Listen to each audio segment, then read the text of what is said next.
عليهم نبأ الذي آتيناه آياتنا فانسلخ منها فأتبعه الشيطان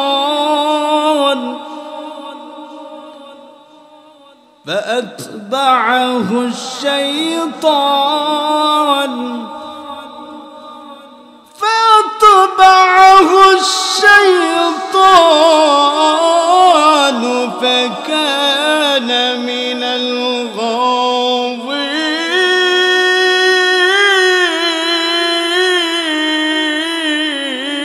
الغاوين خلقته من نار وخلقته من طين আল্লাহ আমাকে সৃষ্টি করেছো আগুন থেকে আর আদমকে সৃষ্টি করেছো মাটি থেকে মাটি নিম্নমুখী আর আগুন ঊর্ধ্বমুখী আগুনের ফাওয়ার আছে আমরাও দেখি একটা মাটির টুকরা উপরের দিকে যদি ডিল মারা হয় শক্তি অনুযায়ী উপরে উঠবে এরপরে নিচে নেমে আসবে আবার আমরা এমনও দেখেছি যদি কারো বাড়িতে আগুন লেগে যায় আগুন লাগার পরে জুড়ে বলুন তো আগুনের লেলিহা উপরের দিকে যায় না নিচের দিকে যায় জুড়ে বলেন ইবলিস আল্লাহ কি যুক্তি দেয় যে আমি আদম থেকে শ্রেষ্ঠ আমি আদমকে সেজদা করব আদম তো আমাকে সেজদা করবে আচ্ছা এই যুক্তি কি আল্লাহ গ্রহণ করবেন সেজদা করার হুকুমটা কার আমার ভাইরা মুফাসসির کرام এর ব্যাখ্যা করেছেন সূরাতুল বাকারার 34 নম্বর আয়াতের ব্যাখ্যা করেছেন আল্লাহ রাব্বুল আলামিন সমস্ত ফেরেশতাদেরকে হুকুম দিয়েছিলেন ও আমার ফেরেশতারা আদমকে সেজদা করো এক নাম্বার ব্যাখ্যা যে আদমকে সামনে রেখে আল্লাহকে সেজদা করো দুই নাম্বার ব্যাখ্যা সরাসরি আদমকেই সেজদা করো ওইটা ইবাদতের সেজদা না সম্মানের সেজদা সুবহানাল্লাহ সূরাটির নাম হচ্ছে সূরাতুল আরাফ আয়াত নাম্বার 175 আল্লাহ বলেন আপনি তাদের সামনে সেই ব্যক্তির অবস্থা বর্ণনা করুন যাকে আমি আল্লাহ তাআলা নিদর্শন সমূহ দান করেছিলাম ফলে সে তা থেকে বের হয়ে গিয়েছিল ফাতবাহু শাইতান শয়তান তার পিছনে লেগেছে অবশেষে সে বিপদগামীদের অন্তর্ভুক্ত হয়ে গেছে জোরে বলুন নাউজুবিল্লাহ আমার ভাইরা এই আয়াতের মধ্যে মহান আল্লাহ রাব্বুল আলামিন ব্যক্তির নাম উল্লেখ করেন নাই সূরাতুল আরাফের 175 নম্বর আয়াতের মধ্যে আল্লাহ ব্যক্তির নাম উল্লেখ করেন নাই মিশকাতের হাদিসের মধ্যে আসছে রাসূল আরবি সাল্লাল্লাহু আলাইহি ওয়াসাল্লাম ওই ব্যক্তির নাম বলেছেন বালআম ইবনে বাউরা নাম কি বালআম ইবনে বাউরা সে বড় একজন আল্লাহর ওলি ছিল সে ইসমে আজম জানতো কিন্তু শয়তান তার পিছনে লেগে এক পর্যায়ে সে বিপদগামীদের অন্তর্ভুক্ত হয়ে গেছে আমার ভাইয়ারা আমরাও দেখেছি বর্তমান সময়ে যে যত বড় আল্লাহর ওলি যে যত বড় আল্লাহওয়ালা তার পিছনে যদি শয়তান লেগে যায় যদি ওই ব্যক্তি আল্লাহকে ভয় না করে তাহলে বিপদগামী হওয়ার সম্ভাবনা আছে না নাই কথা বলেন শয়তান ছোট না বড় শয়তানকে দেখছেন দেখেন নাই অনেক পাওয়ারফুল অনেক ক্ষমতাধর আল্লাহ পাক রব্বুল আলামিন আদম আলাইহিস সালাতু ওয়াস সালামকে সৃষ্টি করার পরে ফেরেশতাদেরকে এবং ফেরেশতাদেরকে বললেন যে আমি যে আদমকে সৃষ্টি করলাম, আদমকে তোমরা সেজদা করো। হুকুমটা করছিলেন কে? দলিল আছে কোরআনে? দলিল আল্লাহ কোরআন দিয়ে বলেন, وَإِذْ قُلْنَا لِلْمَلَائِكَةِ اسْجُدُوا لِآدَمَ فَسَجَدُوا إِلَّا إِبْلِيسَ اسْجُدُوا لِآدَمَ فَسَجَدُوا إِلَّا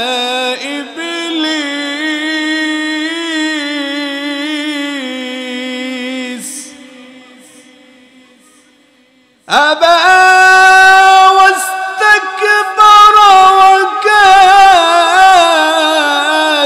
من الكافرين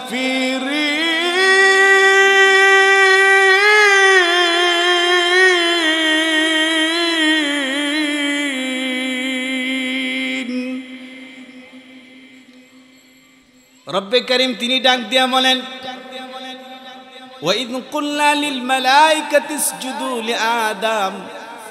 আল্লাহ বলেন আমি যখন হুকুম করলাম ফেরেশতাদেরকে উসজুদু লিআদম, আদমকে সেজদা করো। জোর বলুন তো হুকুম কার? ফাসাজাদু, এতপর সকলেই সেজদা করল। সমস্ত ফেরেশতারা আল্লাহর হুকুম পালন করল। আদমের সামনে নত হয়ে গেল, ইল্লা ইবলিস, ইবলিস সেজদা করল না। আমার মেয়েরা, রব্বে করিম তিনি হুকুম করেছেন আদমকে সেজদা করার জন্য। সমস্ত ফেরেশতারাই আদমকে সেজদা করলো, ইল্লা ইবলিস, ইবলিস সেজদা করলো না। হুকুম আল্লাহ। এবার আল্লাহ জিজ্ঞাসা করার দরকার আছে না নাই? কিরে ইবলিস, আমি যে আদমকে সেজদা করার কথা বললাম, কোন জিনিস তোরে সেজদা করা থেকে দূরে সরালো? আচ্ছা, এই প্রশ্ন করার দরকার আছে না নাই? আল্লাহ প্রশ্ন করলেন ইবলিসকে। قال يا إبليس ما منعك أن تسجد لما خلقت بيدي أستكبرت أم كنت من العالين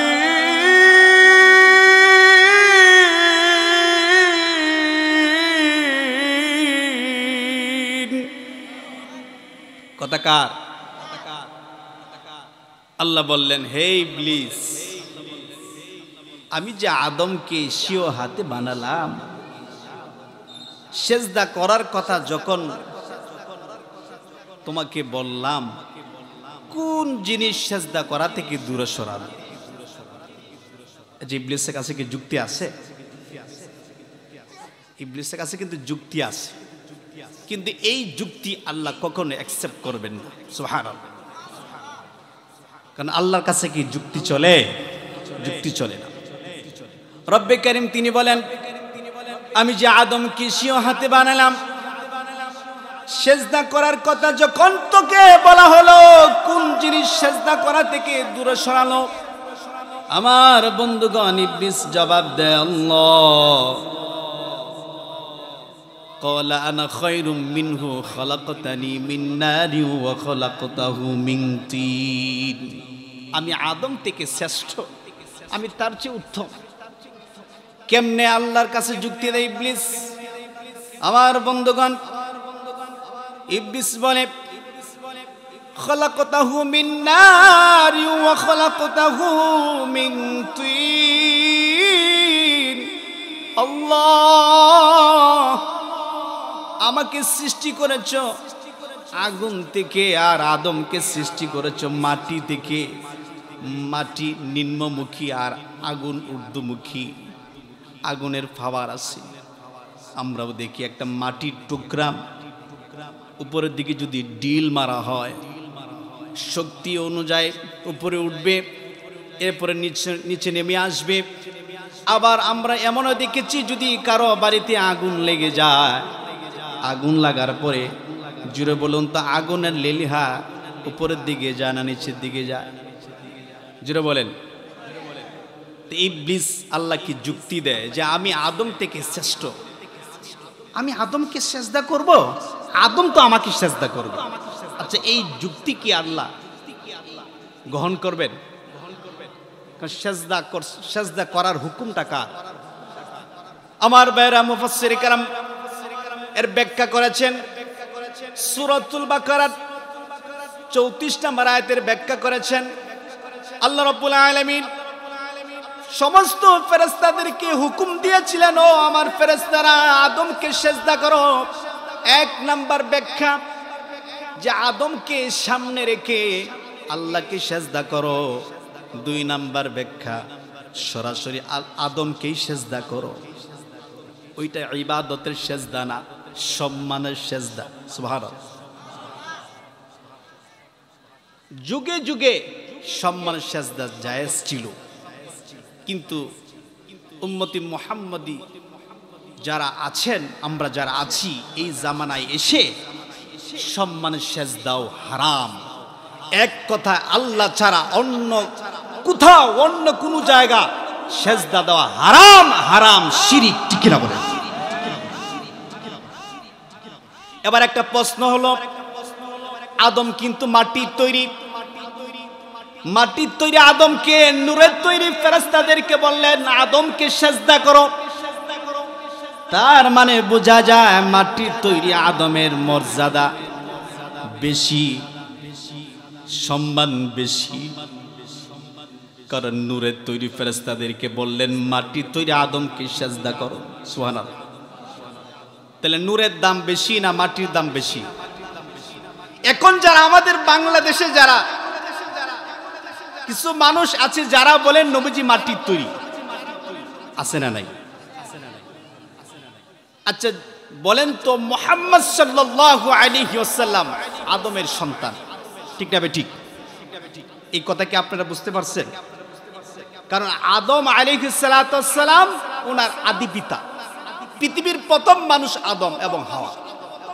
এই দুইজনকে আল্লাহ তাআলা সরাসরি মাটি থেকে সৃষ্টি করেছেন। সুবহানাল্লাহ। আর আমরা যারা আছি, আমরা সরাসরি মাটির তৈরি না, আমাদেরকে আল্লাহ তাআলা মাটির উপাদান থেকে সৃষ্টি করেছেন। ঠিক না বলেন? তাহলে নবীজি মাটির তৈরি, যেহেতু নবীজির পিতা আদম মাটির তৈরি, তাহলে বাবা মাটির তৈরি, সন্তানও মাটির তৈরি। তাহলে যারা সুন্নি দাবি করে, যারা আমরা যদি বলি নবীজি মাটির তৈরি, আমাদেরকে বলে ওয়াহাবি। আর যারা নবীজিকে নূরের তৈরি বলে, এরা নিজেরা দাবি করে সুন্নি। আমার ভাইয়েরা, এরা কি বোঝাতে চায় জানেন? এরা বোঝাতে চায় যে পিতার কোনো অংশ সন্তানের শরীরে নাই। নাউজুবিল্লাহ। যে বলেন তো, কোন সন্তানের শরীরে যদি পিতার অংশ না পাওয়া যায়, এই সন্তানকে কি বলে? তাহলে সুন্নিরা নবীজিকে কোন জায়গায় নিয়ে যেতে চায়? আমার বার আজকের এই মাহফিল থেকে পরিষ্কার বলে যাচ্ছি, এমন কোন বাবার ক্ষমতা নাই, বাংলাদেশের এমন কোন সুন্নি আলেম নাই যে বলতে পারবে যে নবীজি নূরের তৈরি। নবীজি নূরের তৈরি না, নবীজি মাটির তৈরি। নবীজিকে আল্লাহ তাআলা নূর দিয়েছেন, আর এই নূর হচ্ছে কোরআন। ঠিক কিনা বলে? এই নূর কি? এবার দেখেন, মাটির তৈরি আদমকে সিজদা করার জন্য হুকুম করলেন সমস্ত ফেরেশতাদেরকে। সমস্ত ফেরেশতারা মাটির তৈরি আদমের কাছে মাথা নত করে দিল, ইল্লা ইবলিস। ইবলিস না, আমি তার চেয়ে শ্রেষ্ঠ। 1 নাম্বার, সে আল্লাহর হুকুমকে অস্বীকার করছে। 2 নাম্বার, সে অহংকার করছে। অহংকার কি? আমাদের সমাজে এমন কিছু মানুষ আছে দেখবেন অহংকার খুব বেশি, আছে না নাই? এই আল্লাহর একটা হুকুম লঙ্ঘন করার কারণে ইবলিস 80,000 বছর ইবাদত করছিল। 80,000 বছরের ইবাদত নষ্ট করে দিয়েছেন কে? এখন আল্লাহ বললেন, ইবলিস, আমার কাছে কোনো যুক্তি চলে না। ক্বালা ফাখরুজ মিনহা ফাইন্নাকা রাজিম। সূরাতুস সাদ আয়াত নাম্বার 76। আল্লাহ বললেন, ক্বালা ফাখরুজ মিনহা ফাইন্নাকা রাজিম। ইবলিস তুমি বিতাড়িত, ঠিক আছে, তুমি বের হয়ে যাও। সে ছিল জান্নাতে, এবার জান্নাত থেকে বের করে দিচ্ছে। আচ্ছা, জান্নাত থেকে বের করে দিচ্ছেন কে? এই জায়গা থেকে এবার গোটা পৃথিবীর সমস্ত আদম সন্তানের শত্রু হয়ে গেল ইবলিস। শত্রু কে? দেখেন, আজকে ইসরাইল ফিলিস্তিনদেরকে মারতেছে, ঠিক না বলেন? ইহুদি খ্রিস্টানরা মুসলমানের দুশ্মন, কিন্তু তারা যদি কালিমা পড়ে মুসলমান হয়ে যায় তাহলে তারা আমাদের বন্ধু, ঠিক না বলেন? আপনার আপন ভাই আপনার সাথে ঝগড়া, জমি নিয়ে 10 বছর ধরে কথা বলে না, এমন আছে না নাই? হঠাৎ যদি এই সমস্যার সমাধান হয়ে যায়, আপন ভাইয়ের সাথে শত্রুতা থাকে না। দেখেন, পৃথিবীতে এমন একজন শত্রু আছে আপনার আমার, যে শত্রু জান্নাতে যাওয়ার জন্য বাধা হয়ে দাঁড়াবে, যার জন্য মানুষ জাহান্নামী হচ্ছে, যার জন্য মানুষ পথভ্রষ্ট হচ্ছে, যাকে মানুষ জাহান্নামী বানানোর জন্য চেষ্টা করছে, এমন একজন শত্রু আপনার আমার সাথে আছে, সে হচ্ছে ইবলিস। ইবলিস, ঠিক না বলে? আল্লাহ বললেন, হে ইবলিস, আমি যে আদমকে সিও হাতে বানালাম, সেজদা করার কথা যখন বললাম, কোন জিনিস সেজদা করা থেকে দূরে সরালো? ইবলিস আবার যুক্তি দেয়, ক্বালা আনা খায়রুম মিনহু খালাকতানি মিন নারিন ওয়া খালাকতাহু মিন তিন। আল্লাহ, আমি আদম থেকে শ্রেষ্ঠ। আল্লাহ বললেন, ক্বালা ফাখরুজ মিনহা, বের হয়ে যা, ফাইন্নাকা রাজিম, তুমি বিতাড়িত। কতদিন পর্যন্ত বিতাড়িত? আল্লাহ বললেন, ওয়া ইন্না আলাইকা লা'নাতি ইলা ইয়াউমিদ্দিন, কিয়ামত পর্যন্ত। আদমকে নাল্লতের তক্তা ঝুলাইয়া দিয়েছেন কে? সেখান থেকে শয়তান আপনার আমার শত্রু হয়ে গেছে। এই যে বালআম ইবনে বাউরা, যিনি ইসমে আজম জানতেন, যিনি এত বড় আল্লাহর ওলি ছিলেন, তিনি পথভ্রষ্ট হলো কেমনে? কিভাবে করলো শয়তান? আমার ভাইয়েরা সামনে আসতেছে। এবার আসেন, মানুষ কিসের তৈরি? মুহাম্মদ সাল্লাল্লাহু আলাইহি ওয়াসাল্লাম কিসের তৈরি? সরাসরি মাটির তৈরি না, আমাদেরকে আল্লাহ তাআলা মাটির উপাদান থেকে সৃষ্টি করেছেন। দলিল সূরাতুল মুমিনুন আয়াত নাম্বার 12। কথাকার আল্লাহ বলেন, ওয়ালাকাদ খালাকানাল ইনসানা মিন সুলালাতিন মিন তিন।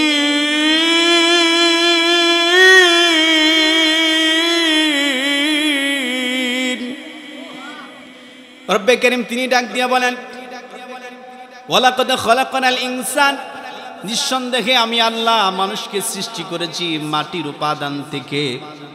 সরাসরি আমরা মাটির তৈরি নাম। আমার ভাইয়েরা, কেমনে আল্লাহ তাআলা আপনাকে আমাকে সৃষ্টি করেছেন? কোরআন তার দলিল পেশ করছে, কোরআন তার দলিল দেয়। সূরাতুল দাহর আয়াত নাম্বার 1 আল্লাহ বলেন, হাল আতা আলাল ইনসানি হিনুম মিনাদ দাহরি লাম ইয়াকুন শাইআম মাযকুরা। রব্বে কারীম তিনি বলেন, হাল আতা আলাল ইনসান, মানুষের উপরে এমন একটি সময় অতিবাহিত হয়েছে যখন সে উল্লেখযোগ্য কোনো কিছুই ছিল না। এক ফোঁটা নাপাক পানি। আপনার আমার সৃষ্টির সূচনা। আমার ভাইয়েরা, একবার সৃষ্টির দিকে তাকান। আল্লাহ রাব্বুল আলামিন বলেন, হিনুম মিনাদ দাহরি লাম ইয়াকুন শাইআম মাযকুরা। বান্দারে, আমি আল্লাহ তোমাকে এমন একটা জিনিস থেকে সৃষ্টি করেছি, একটা সময় তোমার কোনো অস্তিত্ব ছিল না, তোমার কোনো টাকচার ছিল না। এক ফোঁটা নাপাক পানি। আল্লাহ তাআলা মায়ের এক ফোঁটা নাপাক পানি থেকে, বাবার এক ফোঁটা নাপাক পানি থেকে, মা এবং বাবার সংমিশ্রিত বীর্য থেকে আপনাকে আমাকে যিনি সৃষ্টি করে এত সুন্দর চেহারা দিয়েছেন, হাত দিয়েছেন, পা দিয়েছেন, চক্ষু দিয়েছেন, এত সুন্দর কণ্ঠ দিয়েছেন, এত সুন্দর চেহারা দিয়েছেন, এত সুন্দর কথা বলার বাকশক্তি দিয়েছেন, এত সুন্দর করে আপনাকে আমাকে যে আল্লাহ সৃষ্টি করেছেন, সে আল্লাহ আমার ভাইয়ারা এখনো আছে না নাই? সৃষ্টির সূচনা নাপাক পানি। কেমনে আজান হয় মসজিদে, তুমি মসজিদের পাশেই দোকান বসে থাকো, মসজিদে আসো না। নাফরমান, তোমার সৃষ্টির সূচনা কি একবার তাকাও। কথাকার যেরকম কথাকার কেমনে সৃষ্টি করছেন? যে পানিটা শরীর থেকে বাহির হলে শরীর নাপাক হয়ে যায়, গোসল ওয়াজিব হয়ে যায়, এরকম নাপাক পানি থেকে আল্লাহ সৃষ্টি করলেন। আল্লাহ কোরআন তার দলিল পেশ করছে। আল্লাহ বলেন, ইন্না খলাকনাল ইনসান।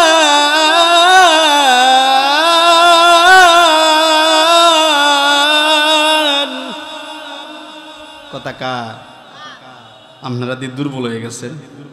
প্রথম মাহফিল দিকে নাকি এই সিজনের প্রথম মাহফিল এটা নাকি? জোরে আল্লাহু আকবার বলা যাবে? ইন্না খলাকনাল ইনসানা মিন নুতফাতিন আমশাজ নাবতালিহি ফাজআলনাহু সামিআন বাসীরা।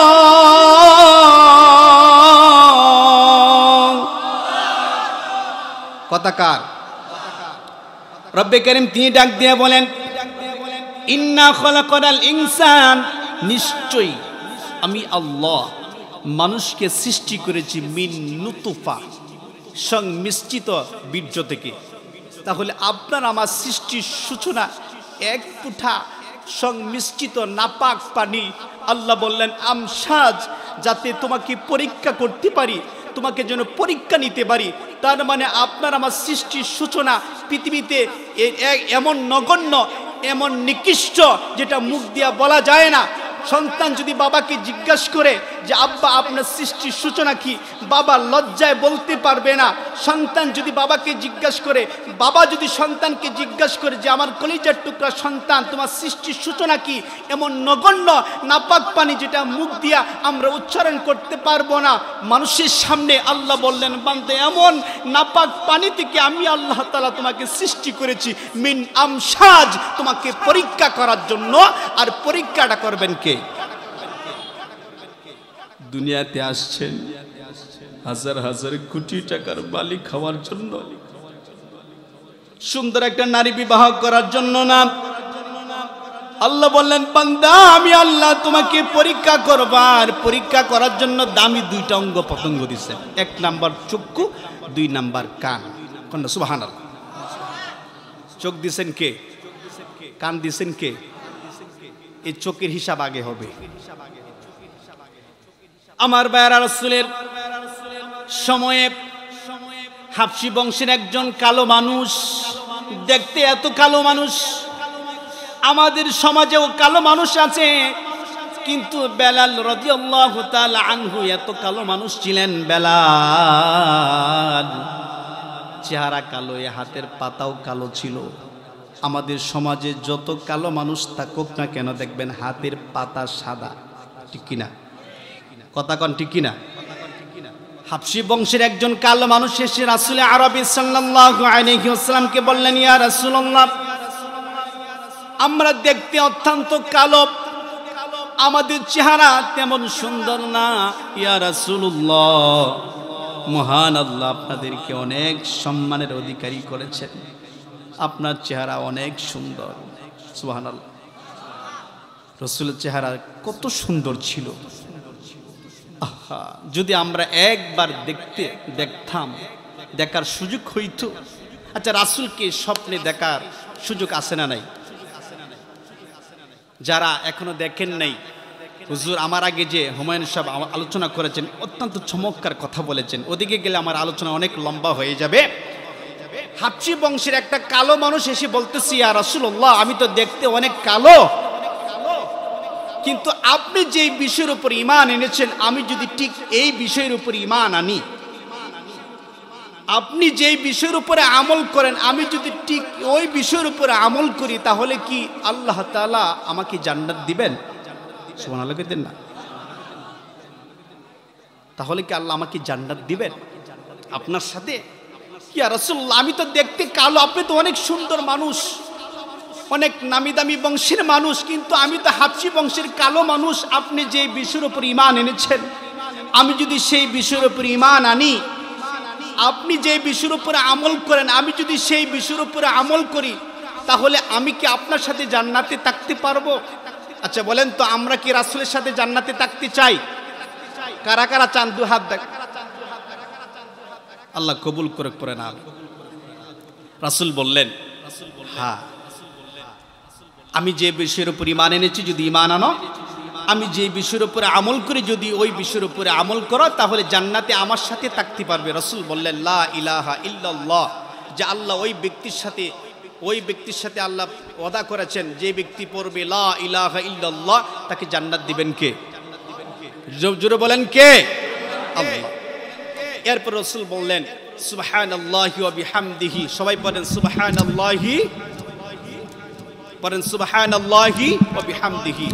রাসূল বললেন, কেউ যদি এই শব্দ একবার পড়ে, এই কালেমা একবার পড়ে, তাহলে তার আমলনামা 1,24,000 নেকি জমা হয়ে যাবে। জোরে কন্না সুবহানাল্লাহ। তো এই ব্যক্তি রাসূলকে বারবার প্রশ্ন করতেন, বিভিন্ন তাসবিহ সম্পর্কে জিজ্ঞাসা করতেন। এক পর্যায়ে উমর রাদিয়াল্লাহু তাআলা আনহু খুব ক্ষিপ্ত হলেন যে তুমি বারবার রাসূলকে কেন প্রশ্ন করো? আমার ভাইয়েরা, এরপর রাসূল সাল্লাল্লাহু আলাইহি ওয়াসাল্লাম বললেন, উমর, বাধা দিও না, সে যা প্রশ্ন করতে চায় প্রশ্ন করার সুযোগ দেও। সুবহানাল্লাহ কেতেন না? তা রাসূল বললেন, উমর, বাধা দিও না, তাকে জিজ্ঞাসা করতে দাও। আমার ভাইয়েরা, এই ব্যক্তি রাসূল আরবি সাল্লাল্লাহু আলাইহি ওয়াসাল্লাম বললেন, ইয়া রাসূলুল্লাহ সাল্লাল্লাহু আলাইহি ওয়াসাল্লাম, আল্লাহ যদি আপনার সাথে আমাকে জান্নাত দেয়, আপনি আপনার চোখ দিয়ে জান্নাতের যে নিয়ামতগুলো দেখবেন, আমি কি জান্নাতের সেই নিয়ামত দেখতে পাবো? রাসূল বললেন, হ্যাঁ, দেখতে পাবে। সুবহানাল্লাহ। রাসূলকে আমরা জান্নাতে দেখতে চাই, রাসূলের সাথে জান্নাতে থাকতে চাই। আলহামদুলিল্লাহ, আল্লাহ যেন কবুল করেন, না আমিন। এমন সময় এই সূরাতুদ দাহারের 1 নম্বর আয়াত থেকে 20 নম্বর আয়াত পর্যন্ত আল্লাহ নাজিল করলেন।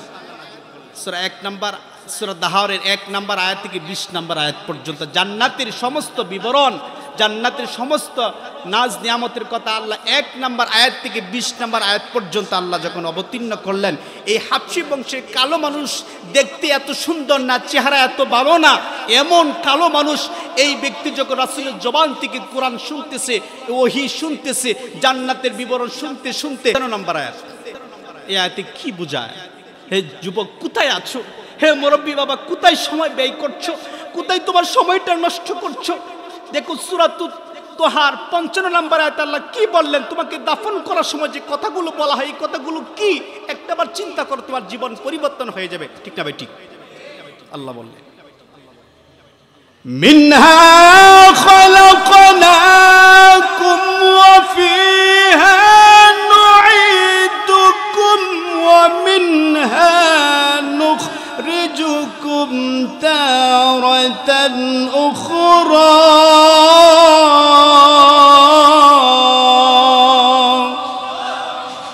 কথাকার মিনহা খালাকনাকুম, এই মাটি থেকেই তোমাদেরকে সৃষ্টি করা হয়েছিল।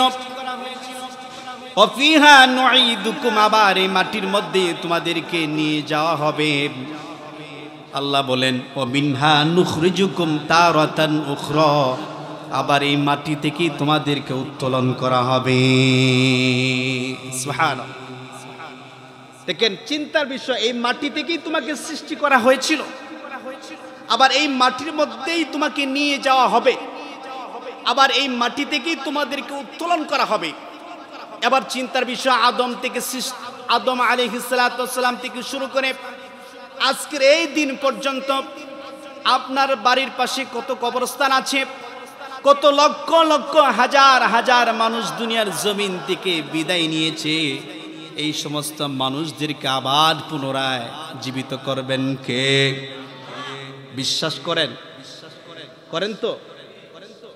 যদি মুমিন হন, আপনাকে যখন দাফন করে রেখে আসা হবে, কিছুক্ষণ পরেই ফেরেশতা আসবে, সে বলবে, মার রব্বুকা, তোমার রবকে, আমার দিনুকা, তোমার দিন কি, আমার নবিয়ুকা, তোমার নবীকে? এ প্রশ্ন করা হবে কি হবে না? আচ্ছা বলেন তো, আমাদের ধর্মের নাম কি? ইসলাম ছাড়া সমস্ত ধর্ম বানচাল, সমস্ত ধর্ম বাতিল। কথাকার ومن يبتغي غير الإسلام دينا فلن يقبل منه وهو في الآخرة من الخاسرين।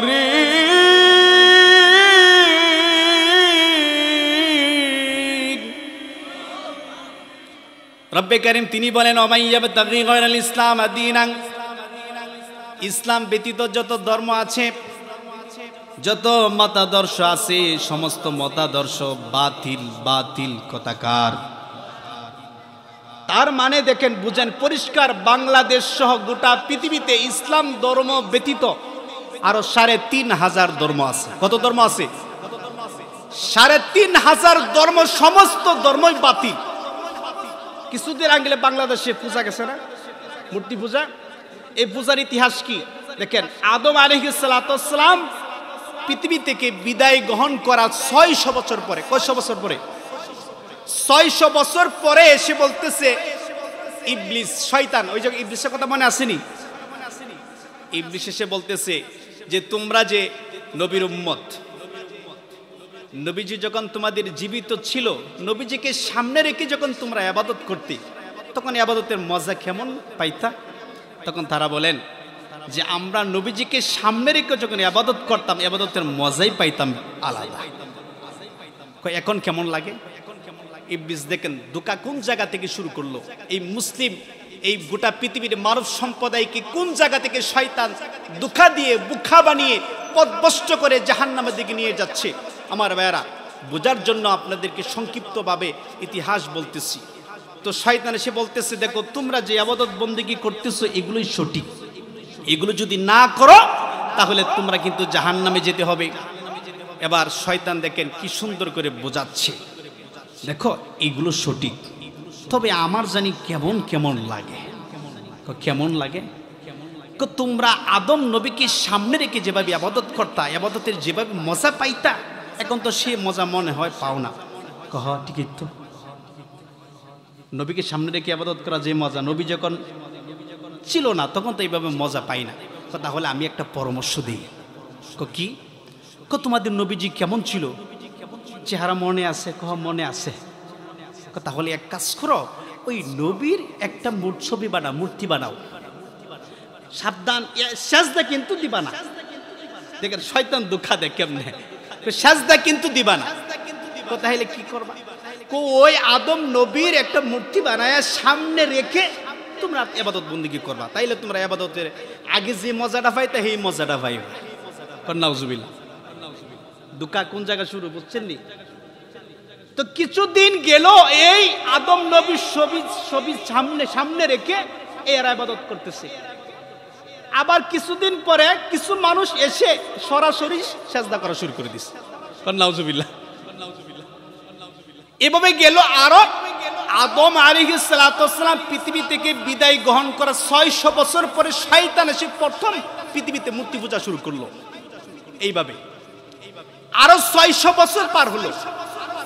এই ৬০০ বছরে গোটা পৃথিবীতে একজন মানুষও বাকি নাই যে মূর্তি পূজা করে না। সমস্ত মানুষ মূর্তি পূজা শুরু করে দিল।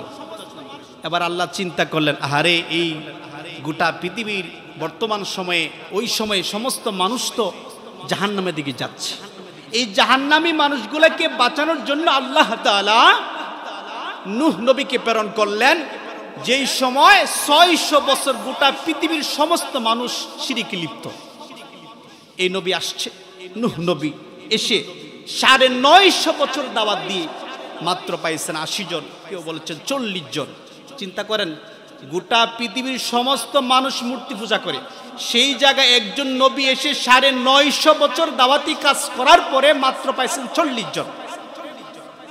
এখন গোটা পৃথিবীতে মানুষের সংখ্যা হচ্ছে ২৫০, মুসলিমের সংখ্যা ২৫০ কোটি, আর গোটা পৃথিবীতে মানুষের সংখ্যা হচ্ছে ৮০০ কোটি।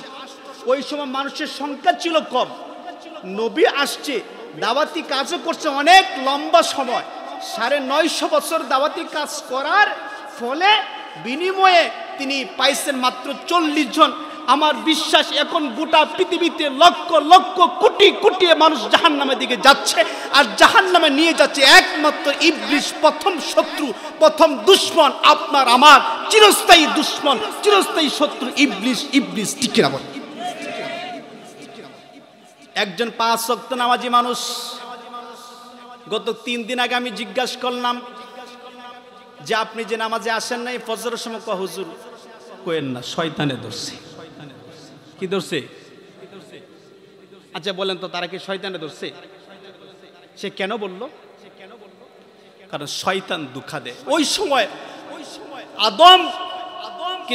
আদম আলাইহিস সালামকে যখন সেজদা করলেন না, আল্লাহকে যখন যুক্তি দিলেন, আল্লাহ বললেন ফাখরুজ, বের হয়ে যা। ওই সময় শয়তান যখন বের হয়েছিল, আল্লাহর কাছে ওয়াদা করেছিল, ক্বালা ফাবিইজ্জাতিকা লাউগফিয়ান্নাহুম আজমাইন, আল্লাহ তোমার ইজ্জতের কসম, আল্লাহ তোমার ইজ্জতের কসম, সমস্ত মানুষকে আমি পথভ্রষ্ট করব, গুমরাহি করব, সমস্ত মানুষকে আমি জাহান্নামে নিয়ে যাব, ইল্লা ইবাদাকা মিনহুমুল মুখলাসিন, যারা তোমার একনিষ্ঠ বান্দা তাদেরকে ছাড়া। সুবহানাল্লাহ। এর জন্য এই আয়াত থেকে মুফাসসির কেরাম বললেন, প্রথম পৃথিবীতে একনিষ্ঠ বান্দা, খালেস এবং আল্লাহওয়ালা যাদেরকে বোঝানো হয়, এরা হচ্ছেন প্রথম মানুষ, হচ্ছেন নবী রাসূলগণ। সুবহানাল্লাহ। কারণ কোন নবী রাসূলকে শয়তান ধোঁকা দিতে পারে নাই। তাহলে বালআম ইবনে বাউরা এই ব্যক্তিকে শয়তান কেমনে ধোঁকা দিল? এবার আসেন সূরাতুল আরাফের আয়াত নাম্বার 16, আল্লাহ বললেন, সুম্মা লাআতিয়ান্নাহুম মিন বাইনি আইদিহিম ওয়া আন আইমানিহিম ওয়া আন শামাইলিহিম ওয়া লা তাজিদু আকতারাহুম শাকিরিন। আল্লাহু আকবার। জোরে বলেন আল্লাহু আকবার। ইবলিস ওই সময় বলেছিল, আল্লাহ, এই যে আদমের কারণে আজকে আমি বিতাড়িত হইলাম, এই আদমের সামনে, এই আদমের পিছনে, এই আদমের ডানে, এই আদমের বামে, চতুর্দিক থেকে আমি আদমকে পথভ্রষ্ট করার জন্য চেষ্টা করব। আল্লাহ বলেন, ঠিক আছে, যা, অনুমতি দিয়ে দিলাম। আমার বেরা, শয়তান 2 প্রকার, এক প্রকার শয়তান মানুষ, এক প্রকার শয়তান জিন। কোরআনে আছে না নাই?